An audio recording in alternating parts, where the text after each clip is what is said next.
Dios te bendiga, querido amigo, querido hermano, un placer saludarte. La reflexión la encontramos en el libro de Jueces, capítulo número 13. La palabra del Señor menciona que una vez más los israelitas hicieron lo que ofende al Señor.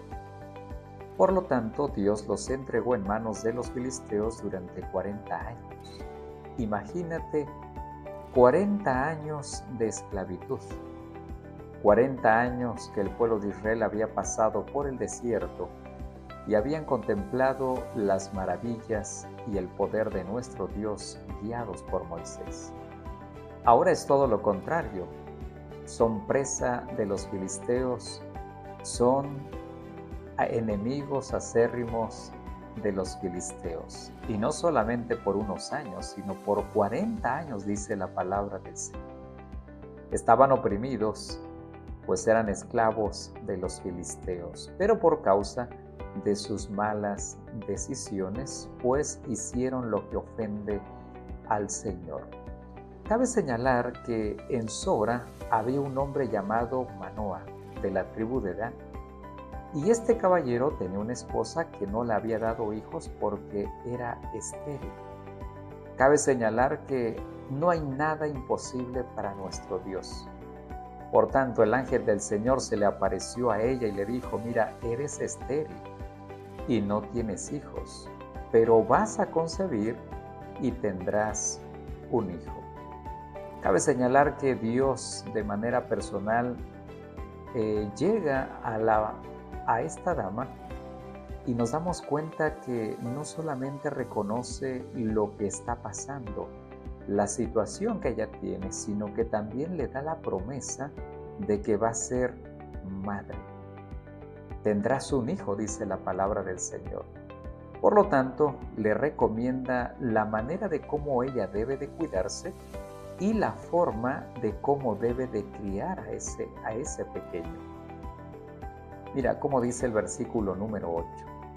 Entonces Manoa oró al Señor: oh Señor, te ruego que permitas que vuelva el hombre de Dios que nos enviaste para que nos enseñe cómo criar al niño que va a crecer.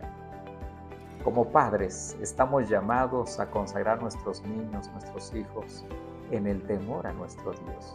Y así como Manoa, al hacer esta oración extraordinaria, debemos permitir que el Señor, el ángel del Señor, vuelva a nosotros y que nos enseñe cómo criar al niño que va a nacer. Aquí encontramos una gran verdad. Como padres, no fuimos educados para ser padres. Hasta en el momento que se nos da la noticia que vamos a ser padres, entonces nos puede causar ahora en nuestra mente el compromiso de la responsabilidad en la crianza de nuestros pequeños. Pero aquí Manoa nos enseña algo extraordinario. Debemos permitir que nuestro Dios nos enseñe cómo criar a nuestros pequeños. Y no solamente en el momento cuando ya es gestado, sino desde el momento que Él se está desarrollando en el vientre de nuestras esposas o en la mujer. Por lo tanto, debemos nosotros permitir que Dios sea la persona que nos ayude a criar a nuestros pequeños. La crianza de nuestros pequeños es muy importante. Por lo tanto, debemos entender que son un don de Dios. A Él le pertenecen y a Él le tenemos que preguntar cómo debemos criar a nuestros pequeños.